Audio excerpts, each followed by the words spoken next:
ভাঙড়ের পোলেরহাট থানার কোরলবেড়িয়ার শনিবার সকালে যাদবপুর লোকসভা কেন্দ্রের সিপিএম প্রার্থী সৃজন ভট্টাচার্যের সমর্থনে এলাকায় দেওয়াল লিখন ঘিরে শুরু হয় অশান্তি। তৃণমূল সমর্থকদের বিরুদ্ধে চুনের বালতি ফেলে দেওয়ার অভিযোগ, এমনকি দেওয়ালে লিখলে মারধরের হুমকিও দেওয়া হয় বলে অভিযোগ। মমতা ১ নম্বর পঞ্চায়েত সকালবেলায় চুনকাম করতে বার হয়েছি কোরলবেড়িয়া হচ্ছে গিয়ে ২৯-২৮ নম্বরে এর থেকে আমরা চুনকাম করতে বার হয়েছি। ৩টে দেয়াল হয়ে গিয়েছে। 3টে দেয়াল চুনকাম করার পরে টিএমসির ছেলেপিলে এসে রাকেশ গাইন উনি এসে আমাকে গালাগালি করে, চুনের বালতি ফেলে দেয়, তাছাড়াও হুমকি।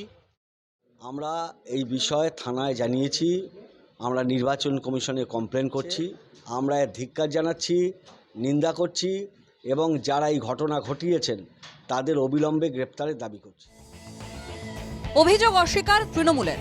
তাদের দাবি, বাড়ির মালিকের অনুমতি নিয়েই তারা আগে দেওয়ালে চুন দিয়েছিল, কিন্তু সিপিএম জোর করে তার দখল করার চেষ্টা করে।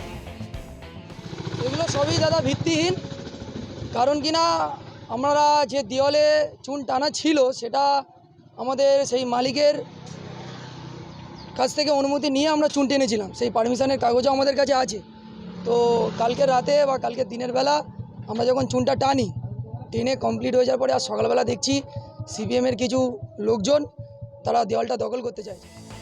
ভোটের আগে প্রচারের অন্যতম হাতিয়ার দেওয়াল লিখন। এবার সেই দেওয়াল দখল নিয়েই ভাঙড়ে কাজিয়া সিপিএম তৃণমূলের।